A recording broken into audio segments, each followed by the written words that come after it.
Bueno, buenas tardes, así se nota en la grabación que la saludo. Comparto la clase de hoy, así vemos Teoría Literaria clase 10, del 22 de junio. Seguimos con el tema de naturaleza de la literatura. La idea de la clase era dividirla en dos momentos. Un momento de lectura teórica para avanzar un poco con los autores, y otro momento de lectura literaria para tratar este cuento de esta escritora que les mencioné en la clase pasada, para ver este recurso que se llama estrangulamiento de foco. Cuando hablamos de los narradores, que fuimos corrigiendo en lo del cuento de Pedro Mairal, mientras viajaba, que hablamos de qué tipo de narrador tenía, las perspectivas desde las cuales se podía contar, armar un relato en relación a la historia. Les dije que había una técnica, un narrador eficiente con una técnica de estrangulamiento de foco, y que había un cuento que les iba a gustar, y justamente es este. Así que para no hacer la clase tan teórica, me distraje porque mi esposo me robaba la pava de agua. Para no hacer la clase tan teórica, la dividí en dos. Pero sí vamos a empezar por la parte más teórica y de teoría literaria, que es este material que ya se los había mostrado yo. No sé si se acuerdan. El prólogo no, sí, el capítulo 1, la parte 1, que se llama, ahí lo agrando, no se dan problema, que se llama La literatura y los estudios literarios, que un poco retoma los campos o las disciplinas literarias que ya vimos cuáles eran: teoría, crítica, literatura comparada e historia de la literatura. ¿Se acuerdan de eso? Sí, profe. Buenísimo. Cualquier cosa ustedes me van frenando, porque yo a veces arranco y como tampoco les veo por ahí las caras, porque tienen la cámara apagada, no sé si me van siguiendo o no. Bien. Con respecto a este material, yo les pasé al grupo un cuadro que sintetiza las nociones más importantes. Fíjense si ustedes pueden tener ese cuadro a mano. Yo lo voy a abrir, pero a mí me implica ir cerrando y abriendo los documentos. Si ustedes lo pueden tener a mano e ir completando lo que vayamos anotando, sería genial. Igualmente les muestro el cuadro, que clases, 2 minutos, para que ustedes lo traigan a la mente. Síntesis de Wellen y Warren, capítulo 2. Me gustaría que ustedes lo puedan tener a mano. Este acá. Capítulo número 1, literatura y estudios literarios. ¿Lo recuerdan? Y ahí lo busqué y lo abrí. Yo lo tengo acá a mano. Bueno, mientras vamos leyendo, tengan este cuadro a mano, donde hay anotaciones y están sintetizadas y remarcadas las nociones más importantes en cuanto a este material teórico, y habíamos ya empezado a leer, y una parte yo ya les había señalado como muy importante. Hay una diferencia entre lo que es literatura y lo que es estudios literarios. Aunque esa diferencia nosotros la marquemos hoy como clara y evidente, no siempre fue clara y evidente, y hubo muchas discusiones en torno a considerar los estudios literarios como una segunda obra de literatura que hablaba sobre la obra de literatura. Acá claramente vamos a ver que la literatura entra dentro del campo del arte, que es lo que pusimos acá, por eso dice son actividades diferentes, y que los estudios literarios, en cambio, son una especie de saber, ciencia o erudición aplicada a una forma de leer literatura. Hasta ahí habíamos llegado. Ahora lo vamos a retomar. Pero vayan mirando a medida que vamos leyendo esta síntesis, porque justamente acá tienen los campos en común, las cuestiones en común, la relación entre ambas, entre, por ejemplo, literatura y estudios literarios, plantea difíciles problemas para los que se han propuesto diversas soluciones. Y acá están las diferentes soluciones que nosotros vamos a ir leyendo en este material teórico. Todo agregado que hagamos de los comentarios, porque yo hice una primera lectura y seguramente acá van a salir otros comentarios que acá en este cuadro no están, agréguenselo ustedes a modo de apuntes, para hacer una lectura comprensiva de este material. yo vuelvo acá, y lo retomamos desde el inicio porque no habíamos avanzado mucho, y así ustedes recuerdan de qué se trata. ¿Comenzamos?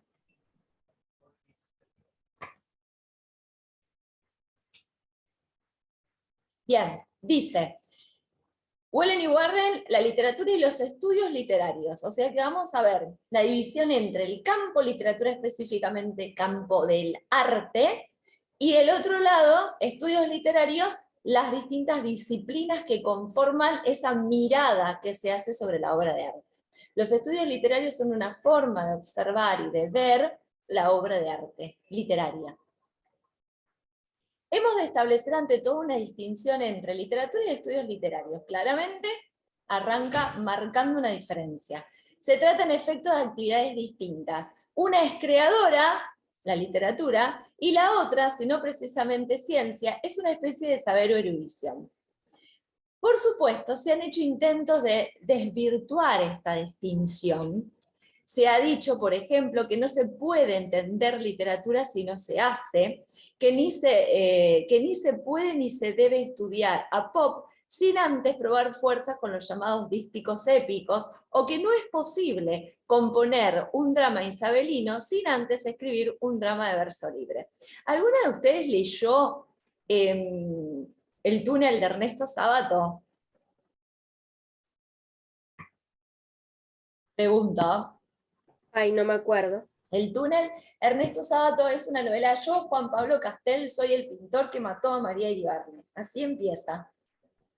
Lo tendrán en la mente a muchos, porque el suceso fue noticioso. Así empieza la novela, una novela muy corta de un escritor argentino, década del 60, boom de la literatura latinoamericana, 50 para decir existencialismo, ese es el movimiento. Es un pintor que empieza declarando: yo, Juan Pablo Castel, soy el pintor que mató a María Iribarne. Así empieza. Él es un artista dentro del campo de la pintura, pintor, o sea, se dedica a pintar. En uno de sus capítulos hablamos del movimiento del existencialismo, por lo tanto estamos hablando de un movimiento que plantea una duda, una reflexión sobre la existencia misma del ser humano, la existencia humana en el mundo, o problemas filosóficos que tienen que ver con la existencia. Él, en uno de los capítulos, en el que está con su psiquiatra, habla de los críticos de arte.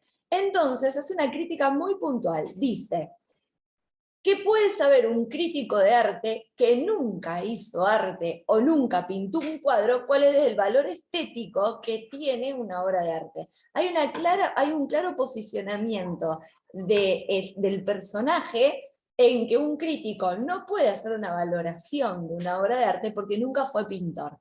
Ese apartado de esta novela va de la mano justamente de esto.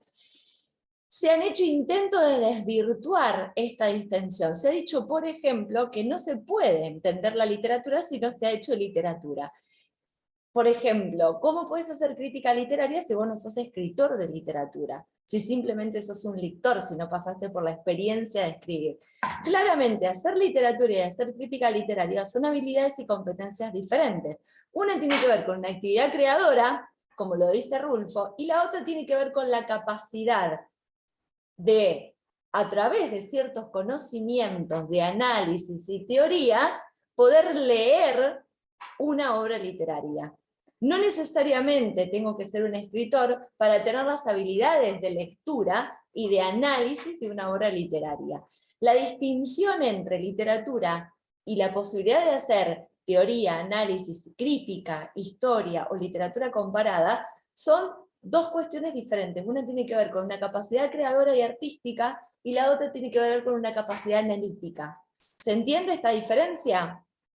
Pero es muy común, y vuelvo a este punto, encontrar ciertos comentarios de los críticos, críticas al crítico, justamente no quería ser redundante, de cómo un crítico puede hacer una valoración de literatura si nunca escribió literatura. En realidad son formaciones distintas, la que hace un crítico con la que hace un artista o un escritor. Pero, para tener un ejemplo, Juan Pablo Castel, como pintor, critica a quienes, en ese párrafo de su novela, a quienes hablan de su obra, justamente argumentando que si nunca pintaron, no pueden valorar su propia pintura. ¿Se entiende esto al punto al que quiero ir? Díganme, porque si no lo vuelvo a repetir de otra manera, lo simplifico. Sí, profe. ¿Sí? Yo sí, no sé las chicas. Sí, sí, quedó claro. Buenísimo. Seguimos entonces. Sin embargo, aún sirviéndole de mucho la expresión de la creación literaria, la tarea del estudioso es completamente distinta. Y marcamos, ustedes vayan anotando todo lo que consideren importante. Volvemos a remarcar la tarea del estudioso, crítico y analítico de literatura, me trabé, es totalmente diferente a la actividad creadora de quien hace una obra de arte, un discurso literario, como obra de arte. Y sigo. El estudioso ha de traducir a términos intelectuales su experiencia de literatura, incorporarla en un esquema coherente que ha de ser racional si ha de ser conocimiento. Puede ocurrir que el tema de su estudio sea irracional, o al menos que contenga elementos fuertemente irracionales, pero no por ello se encontrará en condiciones distintas de la del historiador, de la pintura, o la del musicólogo, o por lo demás, de las del sociólogo o del anatomista. Cada uno de estos especialistas estudia, observa el objeto de estudio según sus particularidades y hace un análisis de ese objeto de estudio. Eso es lo que hace un estudioso de la literatura, alguien que se dedica al estudio justamente literario, distinto al que genera esa obra de arte que será observada. Entonces, tenemos dos campos diferentes y dos actividades distintas. Noelia, sí. perdón, como para hacer acá un paralelo. Entonces, la literatura está relacionada a la actividad creativa, Sí. al arte y a la ficción, a lo que uno va creando. Es arte. Y los estudios literarios tienen que ver con la ciencia, el saber. Es Exacto. académico, erudito, o sirve para analizar algo, la literatura en este caso, la pintura en el otro. ¿Es así? Exacto, así es. Como un resumen de cada cosa. Sí, no diría ¿Me un faltaría resumen. agregar algo? Un análisis, no un resumen. Un análisis o una actividad en la que se lee según ciertas pautas. Bien. Acá en el cuadro, fíjense que abrí el cuadro y dice actividad creadora, que constituye un arte, la literatura, especie de saber o erudición. Y después dice, la relación entre ambas plantea o ha planteado diversos problemas. Nosotros vamos a empezar a leer ahora cuáles son las soluciones a ese problema, que justamente es lo que está ampliado acá, y que dice, algunos niegan que los estudios literarios sean conocimiento y aconsejan una segunda creación. Esta crítica creadora, así lo llamarían, ha solido representar una inútil duplicación. Y acá estaría el argumento que va en contra de que el estudio, el análisis literario y la crítica literaria sea también una obra de literatura. Otros sacan conclusiones escépticas, el escéptico es el que no cree en nada, afirmando que la literatura no se puede estudiar, que solo nos es dado leerla, gozarla, apreciarla. Solo se puede acumular información sobre literatura. Y acá vamos y lo explico. Algunos plantean que la crítica y el análisis literario es una segunda manera de hacer arte. O sea, cuando uno hace una lectura de análisis o de crítica literaria, está haciendo también una obra de arte. A lo que los autores refutan que no, porque si no sería una duplicación. Hay una obra de literatura y otra obra de literatura sobre esa obra de literatura. Ahí está el argumento de por qué no. Otros dicen que la literatura no se puede estudiar directamente. Hablaríamos de negar que existen un campo de la historia, un campo del relato, un tipo de narrador, personajes, un contexto, un recurso, figuras, un modo de contar la historia, que vendrían a ser las características del relato. Negando todos esos puntos, se habla de que la literatura no es hecha para ser estudiada, sino que es hecha para ser leída. Claro que la literatura está hecha para ser leída, disfrutada y para ser gozada, pero hay algo que hace que una obra de literatura sea magnífica o diferente a otra en un mismo momento histórico. ¿Qué es eso? ¿Qué es lo que hace que, y vuelvo a poner a Shakespeare en el ejemplo porque lo vamos a leer acá, qué es lo que hace que las obras de Shakespeare hayan sido tan o más importantes que otras de otros escritores en el mismo momento histórico? Bueno, justamente estas características de composición, que son las que solo se pueden observar si se estudia una obra. Entonces, ¿podemos negar la importancia del estudio y del análisis de una obra de literatura? Claro que no, porque es lo que determina cuáles son los autores más importantes en un momento, o es lo que ha determinado por qué de la literatura clásica ustedes leen a este y a este autor, porque hay un canon de importancia. Dentro de ese canon de importancia, ¿quién lo establece y según qué tipo de lectura y según qué tipo de observación? Eso, como profesores, tenemos que saberlo o poder dar cuenta de por qué yo elijo como profe esta obra para que ustedes lean en este ciclo lectivo 2022. Por ejemplo, nos paramos ante un tercer año, elegimos una obra. Bueno, ¿sobre qué fundamentos elijo la obra? Sobre ciertos fundamentos que tienen que ver con el análisis y el estudio de una obra. ¿Qué encuentro en esa obra y cómo puedo explicar que eso que encontré la haga digna de ser elegida para estar dentro del canon de las obras que los alumnos van a leer en ese ciclo lectivo? ¿Se entiende la idea? Claramente estoy refutando de que si bien la literatura se escribe para ser leída, sí existe y sí puede ser analizada. Es otro tipo de lectura. ¿Se entiende la idea?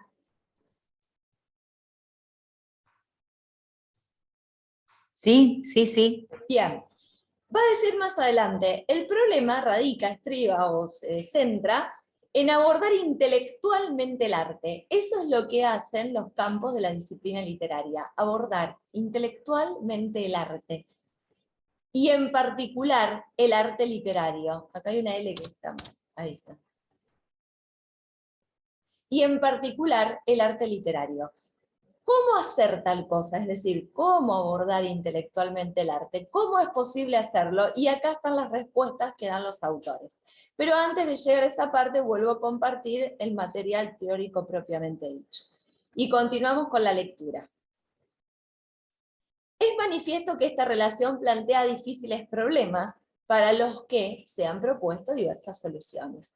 Unos teóricos niegan sin más que los estudios literarios sean conocimiento y aconsejan una segunda creación, con resultados que hoy a la mayoría de nosotros nos parecen fútiles, como por ejemplo la descripción de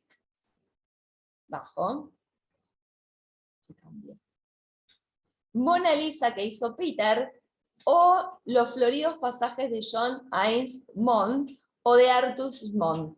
Esta crítica creadora ha solido representar una inútil duplicación, o a lo sumo, la traducción de una obra de arte a otra obra de arte que por lo común era inferior. Otros teorizadores sacan conclusiones escépticas, bastante diferentes de nuestra contraposición entre literatura y su estudio, afirmando que la literatura no se puede estudiar en absoluto, que solo nos es dado leerla, gozarla, apreciarla. Que aparte de esto, lo único que cabe hacer es acumular información de toda suerte sobre la literatura. ¿Qué no quiere decir, paréntesis, que no quiere decir que cuando hacemos un análisis y transformamos ese análisis en un ensayo, en un informe o en una crítica, en un texto académico sobre una obra literaria, no estemos acumulando información de análisis. Lo mismo que le sucede a quien en la parte de pedagogía, en las materias pedagógicas que ustedes tienen, por ejemplo, hacen estudios de la educación. Sí, hay un montón de información acumulada sobre modelos educativos, estudio de educación, políticas educativas, gestiones o gestión de una institución educativa, a la que uno recurre justamente cuando necesita ampliar el conocimiento o ampliar el panorama sobre un objeto de estudio. O sea, sí es una acumulación de información, pero que tiene un cierto valor a la hora de quien decida o quien busque en relación al estudio que esté haciendo, o la profundización o especialización que quiera hacer. ¿Se entiende esto? No quiere decir que yo hago análisis de literatura y no esté acumulando información ya existente. Pero esa información acumulada constituye justamente lo que se llama la literatura especializada, a la que recurre quien va a hacer un estudio más concreto, específico y único de una obra literaria o de un hecho educativo. ¿Las compliqué mucho? ¿Voy muy rápido? Me río porque acá me río porque me están diciendo que desacelere. Y como que hablas muy rápido. Bueno, Pero yo hasta ahora te estoy siguiendo. Bueno, voy más lento. Y me cuesta un poco hablar porque me cambiaron hoy una corona y tengo la boca así. No se nota que te cuesta hablar, ¿eh? Pero tengo pesada la mandíbula acabo de venir al dentista. Pero va, seguimos entonces. Todo esto que acabo de decir está en el cuadro que les mostré. ¿Van haciendo el análisis, la comparación? Sigo. Sí, profe. Perfecto. En rigor, este escepticismo está mucho más extendido de lo que pudiera... me perdí porque me apareció el cuartelito. En rigor, este escepticismo está mucho más extendido de lo que pudiera creerse, manifestándose en la práctica, en la insistencia en hechos ambivalentes. Perdón, estoy leyendo cualquier cosa, va de vuelta. En rigor, este escepticismo está mucho más extendido de lo que pudiera creerse, manifestándose en la práctica, en la insistencia, en hechos ambientales y en el menosprecio de todo intento de ir más allá.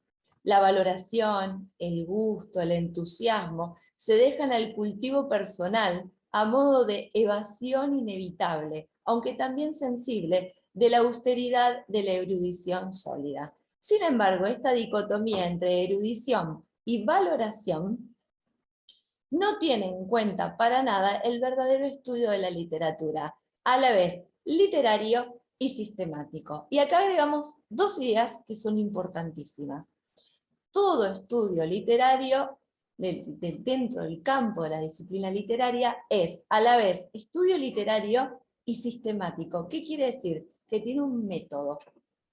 Es decir, que para poder hacer un análisis y una teoría de una obra de literatura, hay un método de análisis. Esto es lo que están diciendo los autores en este momento. Entonces, todo estudio literario es a la vez literario y sistemático. Todo lo que tenga que ver con sistema, ustedes piensen en un sistema es algo que funciona de una determinada manera. Bien, lo mismo sucede con los métodos. Los métodos son una forma de marcar maneras de actuar. Volvemos al cuadro síntesis. Respuestas posibles a este problema de cómo hacer o cómo abordar intelectualmente el arte. Es posible utilizando los métodos de las ciencias naturales transportados a la literatura. Bien, ahora, si todo análisis y teoría y crítica de la literatura es sistémica, es decir, que tiene un método, ¿cuál es el método que se aplica al análisis de la literatura? Bien, ¿qué dijeron los primeros en estudiar esta sistematicidad de los métodos? Que el método era como el de las ciencias naturales. Las llevo un rato al primario. Ciencias naturales. ¿Qué métodos recuerdan de las ciencias naturales del primario? ¿O qué actividad metodológica en ciencias naturales recuerdan haber llevado a cabo? Lo del tema de la fotosíntesis, todas esas cosas. Exacto. Sí. Exacto. En la germinación del poroto. Eso iba a decir, la germinación del poroto. Exacto. Y miren que ya hace rato que terminé, chicas, ¿eh? Bueno, pero te aviso que seguimos germinando porotos. Y Porque claro, yo eso ya... sigue siendo tan mágico como siempre. Sí, sí, porque ya me tocó en salita de 4 con Pía hacer germinación del poroto. Eso es el método científico de las ciencias naturales, que consiste pura y exclusivamente en la experimentación, en la observación. Se parte de una pregunta, esa pregunta tiene una hipótesis, se parte de un experimento, se observa el experimento y se reafirma o refuta la hipótesis. Eso es el método científico de las ciencias naturales. Es la observación de un fenómeno o un fenómeno que puede ser explicado a través de la observación. Ciencias naturales. No hay error, se observa, se registra y se saca la conclusión. Eso sucede en las ciencias naturales, donde, por supuesto, los fenómenos son observables y siguen ciertas reglas. Si no riego el poroto, si no lo pongo al sol, no germina. Si lo pongo al sol y si lo riego, el poroto germina. O sí o no. Experimento. Uno al sol, el otro a la sombra. ¿Cuál de los dos germina? Conclusiones. Si yo expongo un poroto al sol y a la cantidad de sol y a la cantidad de agua necesarias y no me paso de ninguno de los dos factores, va a nacer o va a germinar el poroto. No hay otra. Las ciencias naturales son un método exacto. ¿Hasta acá vamos? Bien. Primer método entonces, o primer sistema, ¿cómo analizar una obra de arte, y en este caso específicamente la literatura? ¿Cómo abordarla intelectualmente? La primera propuesta es utilizar el método de las ciencias naturales. Vamos a ver qué dice específicamente el material que estamos leyendo. El problema estriba en abordar intelectualmente el arte, y en particular el arte literario. ¿Cómo hacer tal cosa? ¿Y cómo es posible hacerlo? Una de las respuestas dadas a esta cuestión ha sido la siguiente. Es posible empleando los métodos desarrollados por las ciencias naturales, que no hay más que transportar el estudio de la literatura. Pueden distinguirse diversas clases de esta transposición. La palabra transposición para ustedes va a ser muy común. ¿Por qué? Porque lo que hace un docente es siempre, siempre una transposición. Nosotros ahora estamos leyendo al crítico. Ustedes no van a ir al aula con este material al alumno. Ustedes van a ir al aula a explicarle al alumno que la literatura es una forma de arte y el análisis y la teoría literaria son estudios de disciplinas, sin leerle al autor desde el cual ustedes aprendieron, y lo digo con aprendieron, con E y H en el medio, es decir, tomaron, adquirieron el conocimiento. Ustedes lo que van a hacer es transponer lo que saben a un discurso escolar. Por eso la palabra transposición es tan importante en la parte de pedagogía y didáctica. Es lo mismo que se hace acá, es hacer una transposición de la obra literaria al método de las ciencias naturales, para abordar y hacer un análisis. Pero remarco esta palabra transposición porque dentro de lo que uno hace, cuando se posiciona como docente, es justamente transformar todo este conocimiento específico, literario, científico, pedagógico, que ustedes van a ver en cada uno de los campos de la formación, pasarlos al aula, pero se los transforma en un discurso áulico. Eso es hacer una transposición. Transformar un discurso científico a escolar. ¿Me explico? Bueno, esto es transformar el discurso literario al método de las ciencias naturales. ¿Vamos? ¿Vamos todas juntas? Vamos, vamos. Bien. Una es el intento de alcanzar los ideales científicos generales de la objetividad, impersonalidad y certeza. Eso es lo que caracteriza al método científico de las ciencias naturales. Es objetivo, es impersonal y se plantean verdades absolutas. Si saco el poroto del sol, no germina. Está comprobado científicamente, experiencialmente. La experiencia hace teoría que se convierte en pauta científica. Eso es el método de las ciencias naturales. Intento que en conjunto induce a copiar hechos neutros. Otra es el esfuerzo por imitar los métodos de las ciencias naturales mediante el estudio de antecedentes y orígenes causales. En la práctica, este modelo genético justifica la indagación de toda relación sobre base cronológica, en tanto sea posible. Aplicada más rígidamente, la causalidad científica. La causalidad es causa-efecto. ¿Vieron cuando vimos los signos, el indicio? Si la calle está mojada, es indicio de que pudo haber llovido. Causa, efecto. Bueno, esta causalidad es exactamente igual. Si el escritor escribió en la década de 1930, sus obras tienen esta característica. Causa, efecto, verdad absoluta. Eso hace el método de las ciencias naturales. Establece observaciones con ciertas variables, y esas variables nunca cambian, y el resultado es siempre el mismo. Entonces, todo escritor de la década del 30 tenía estas características. Eso diría un método científico. ¿Qué pasa si aparece un escritor que no las tenga? Es la excepcionalidad a la regla. Entonces hay que, dentro de este método científico verificable, ver cuáles son las excepciones a la regla. ¿Qué pasa en la década de 1990 o en el 2000? Cuando la tecnología irrumpe la manera de hacer literatura. Todas son excepciones a la regla. Entonces, ¿qué pasaría si tendríamos que analizar escritores o décadas o diferentes movimientos según un método que establece que hay pautas que siempre se repiten? Siempre se repiten las pautas.